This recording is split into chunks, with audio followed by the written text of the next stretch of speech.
गुजरात के गृह मंत्री हर्ष साधवी ने कहा, कश्मीर से लेकर कन्याकुमारी तक वर्ग के लोगों ने संकल्प लिया है कि मोदी सरकार 3.0 आएगी और देश को विकास की गति से आगे बढ़ाएगी। नवसारी लोकसभा के सब नागरिकों का प्यार है, उनकी भावना है।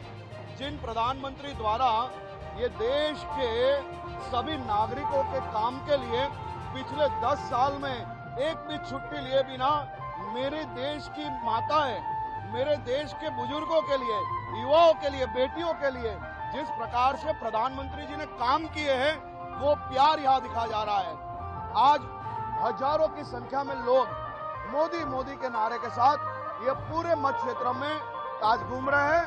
और मैं आपको बता रहा हूं कि जिस प्रकार से कश्मीर से लेकर कन्याकुमारी तक सभी वर्ग के नागरिकों ने एक संकल्प लिया है, मोदी 3.0 आएगी, देश के विकास की गति और आगे बढ़ेगी और झड़प से आगे बढ़ेगी। और वही संकल्प के साथ नवसारी लोकसभा के भी सभी नागरिक आगे बढ़ रहे हैं। आज इतने दिनों से 10 लाख की मार्जिन के साथ जीतने का प्रयास कर रहा है, ये फिर जीत क्या लगा? देखिए, ये संकल्प लोगों का है। देश भर के लोगों ने एक संकल्प लिया है कि ये वक्त 400 के पार होंगे। इसी प्रकार से हर लोकसभा में लोगों ने अलग अलग संकल्प लिए हैं, वही संकल्प से लोग आगे बढ़ रहे हैं। ये नारा भारतीय जनता पार्टी का नहीं है, ये नारा प्रत्येक नागरिकों का है।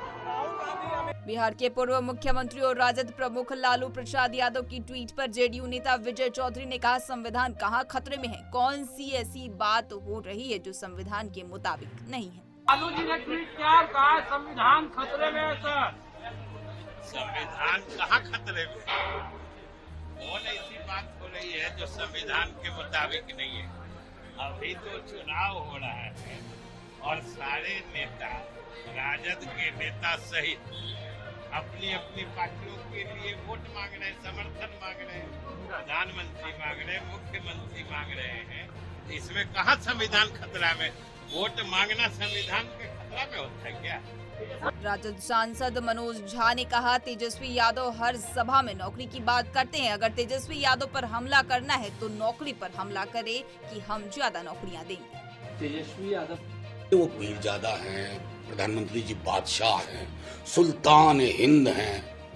वेशभूषा से भी, आचरण से भी, व्यवहार से भी, घमंड से भी, गुरूर से भी, अहंकार से भी।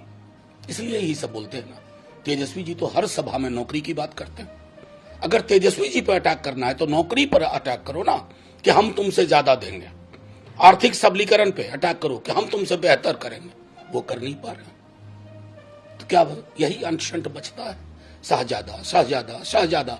अरे वो बेरोजगार युवकों की आशा है। कहो कि हम तुमसे बड़ी आशा बन करके उभरेंगे, वो आप कह नहीं सकते, क्योंकि 2 करोड़ रोजगार प्रतिवर्ष पर आए थे। उसी गारंटी पे आए थे मोदी जी। 20 करोड़ हो गए, आप 2 लाख का हिसाब नहीं दे सकते हो। तो जाहिर है, आईना लेके चला कीजिए प्रधानमंत्री जी, कम से कम एक छोटा वाला जेब में, जिससे अतीत भी दिखे और आगे की संभावना भी दिखे। एलजेपी प्रमुख और हाजीपुर लोकसभा क्षेत्र के उम्मीदवार चिराग पासवान ने कहा, कांग्रेस की गोद में जो लोग बैठे हैं वो बताए कि क्या यह वह कांग्रेस नहीं है जिसने आपातकाल लगाया था। ये लोग एक ही बात को कितनी बार बोलेंगे? कांच की हांडी बार बार नहीं चढ़ती है। कितनी बार लोगों को इसी बात का डर दिखाया जाएगा? आज 10 साल से मेरे प्रधानमंत्री देश के प्रधानमंत्री हैं। इन 10 सालों में बताइए, कौन से संविधान को खतरा आ गया? कौन से आरक्षण पर खतरा आ गया? कौन से लोकतंत्र पर खतरा आ गया? ये लोग अपना जवाब क्यों नहीं देते? कांग्रेस की गोद में जो लोग बैठे हैं, क्या ये वो कांग्रेस नहीं है जिसने आपातकाल लगाने का काम किया था? और ये जो लोग अपने आप को जेपी का अनुयायी कहते हैं, क्या था जेपी का नारा? उन्होंने संपूर्ण क्रांति का नारा इसी कांग्रेस की सरकार को सत्ता से उखाड़ फेंकने के लिए दिया था। और आज उन्हीं के साथ गठबंधन में रहकर ये लोग बड़ी बड़ी बातें ये लोग कर रहे हैं। हकीकत है, जिस कांग्रेस के साथ ये लोग सत्ता में है, ये कांग्रेस गरीब लोगों की संपत्ति हड़पना चाहती है। ओडिशा के मुख्यमंत्री नवीन पटनायक के बयान पर केंद्रीय मंत्री और संबलपुर लोकसभा क्षेत्र के भाजपा उम्मीदवार धर्मेंद्र प्रधान ने कहा, प्रधानमंत्री ने ओडिशा को 18 लाख रुपए दिए, इसके कारण विकास नहीं हो रहा क्या? ये किस प्रकार की बाधक साबित हो रहे हैं? प्रधानमंत्री जी ने उड़ीसा को 18 लाख करोड़ रुपया दिया, इसके कारण विकास नहीं हो रहा है। 34 लाख प्रधानमंत्री आवास योजना में घर दिया, विकास नहीं हो रहा है। उड़ीसा में जिला स्तर पे मेडिकल कॉलेज खुलाने के लिए पैसा उपलब्ध कराया, ये विकास नहीं है। उड़ीसा में 3 करोड़ 25 लाख लोगों को मुफ्त में अनाज मिल रहा है, ये विकास नहीं है। 10,000 करोड़ रुपया पीने की पानी के लिए उड़ीसा के लिए दिया, ये विकास नहीं है। माननीय मुख्यमंत्री जी सच को सह नहीं पाते हैं, देख नहीं पाते हैं, उनको चुभता है अभी, क्योंकि 24 साल में उन्होंने कुछ किया नहीं, उसकी कष्ट उनके मन में है।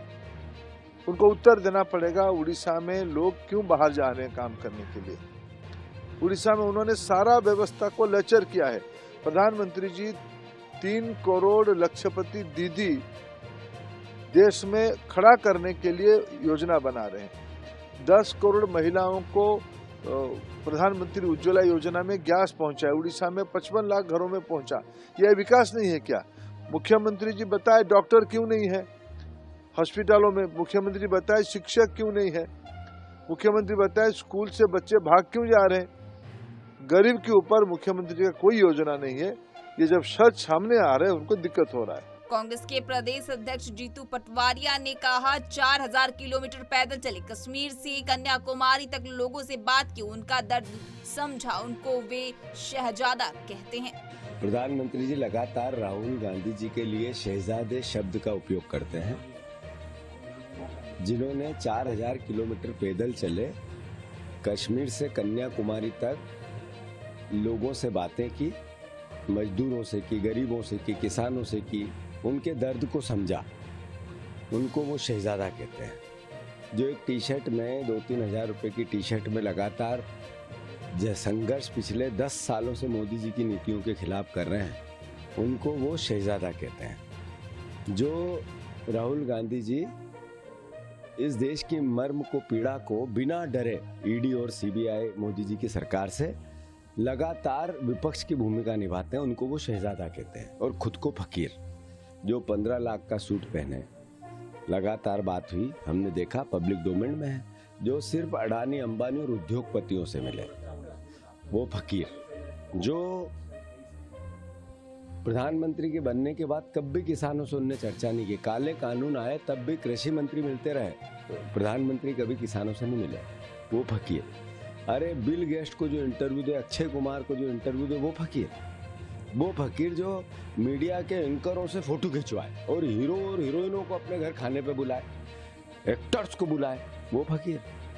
अरे जो पहलवानों की पीड़ा को नहीं समझ सके, बेटियों की पीड़ा को नहीं समझ सके, वो फकीर। और राहुल गांधी लगातार कारपेंटर से मिले, ड्राइवर से मिले, किसान से मिले, अपने मतलब हर उस गरीब तबके से मिले जो रोज जोमेटो और इसमें काम करता, उनसे मिले, वो शहजादा।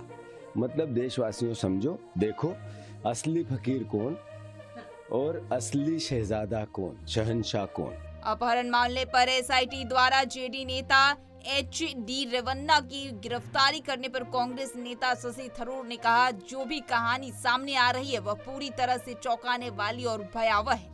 Look, frankly, every story that's coming out has been totally horrifying and shocking. And understandably, women activists, not just in Karnataka but in many other states, have raised their voices saying that this is something which represents the worst kind of practices in our society that must be dealt with in an exemplary fashion. Condign punishment has to be given so that people are not tempted to behave like this ever again. It's truly, truly shocking. Not only do they misbehave, but then they film these things in order to use them for blackmail purposes. This kind of thing is totally horrifying. केंद्रीय मंत्री और पोरबंदर लोकसभा क्षेत्र से भाजपा उम्मीदवार मनसुख मंडाविया ने कहा, हम सब कार्यकर्ता है, मैं चुनाव बाद में लड़ रहा हूं, पहले भाजपा का कार्यकर्ता हूं। हमारी पार्टी ने तय करा है कि हम सब कार्यकर्ता हैं, मैं चुनाव बाद में लड़ रहा हूं, पहले भारतीय जनता पार्टी का कार्यकर्ता हूं। घर घर जाके जनता को उसकी स्लिप बांटते हैं, वैसे एक स्लिप बांटते हैं, दूसरा मोदी जी का एक संदेश है स्लिप बांटते हैं और मोदी जी का एक संदेश बांटते हैं। ये दोनों घर घर जाके लोगों को देके अपना परिवार, मोदी जी का परिवार, तो ये सब लोग मोदी जी का परिवार है। ये परिवार को मोदी जी का संदेश पहुंचाना और उसको वोटिंग की स्लिप बांटना, ये दोनों कार्यक्रम के लिए मेरे सभी कार्यकर्ता 3 दिन से घर घर जा रहे हैं और लोगों को मिल रहे हैं और स्लिप बांट रहे हैं और मोदी जी को, अपने परिवार को मोदी जी का संदेश दे रहे हैं। नई दिल्ली लोकसभा सीट से आप उम्मीदवार सोमनाथ भारती ने कहा, भाजपा ने इस प्रकार के काम किए हैं, उन्हें भ्रष्टाचार पर बोलने का कोई अधिकार नहीं। ये जो भाजपा का जो डुअल जो दोगला चरित्र है उसको हम दिखा रहे हैं। एक वॉशिंग मशीन हमने बनाया है, उसके जरिए बता रहे हैं कि किस प्रकार से भाजपा ने इस प्रकार की हरकतें की हैं कि उनको हक नहीं है करप्शन पे बोलने का। दुनिया के जितने भ्रष्टाचारी हैं, अजीत पवार से लेके छगन भुजबल, नवीन जिंदल, सबको लेके सबको अपने पार्टी में सम्मिलित करके ईडी के सारे मसले को बंद करा करके भाजपा ये दिखा रही है उसका इंटरेस्ट करप्शन ठीक करने में नहीं है, उसका इंटरेस्ट करप्ट को अपनी पार्टी में लाने में है।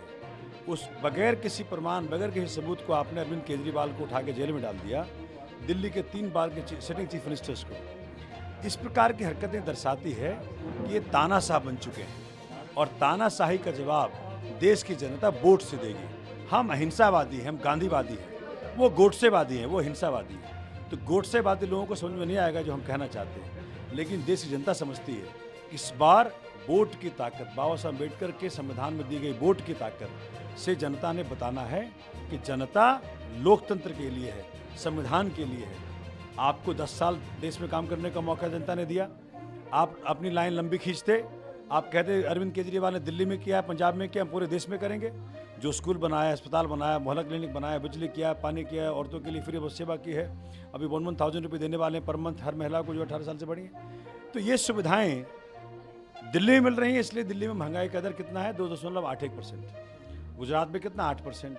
यूपी में कितना? 8%। ये कहते हैं आयुष्मान योजना। अरे भैया, आयुष्मान योजना अगर तो हमारा ठीक हुआ होता तो यूपी और हरियाणा और जो तुम्हारे बीजेपी रूल्ड स्टेट्स हैं उसके 70% लोग तो यहाँ पहुँचते हैं। हमारे दिल्ली के जितने अस्पताल हैं सब भरे पड़े हैं इनके लोगों से। हम ही नहीं कहते वो ना आए, उनका स्वागत है, लेकिन अगर आयुष्मान तुम्हारा इतना इफेक्टिव था तो तुम्हारे राज्य के लोगों को तुम इलाज क्यों नहीं मिला तुम्हारे यहाँ? इसलिए इस बार दिल्ली की जनता इस बात का मन बना चुकी है कि जिन सांसदों ने दिल्ली का साथ नहीं दिया, जिन सांसदों ने दिल्ली की आवाज़ नहीं बन पाए पार्लियामेंट के अंदर, इस बार उन सबको हटा करके जो भगवान श्री राम के राम राज की परिकल्पना है उसका पूरा करने में सहयोग देगा, वैसे सांसद इस बार पार्लियामेंट जनता भेजेगी।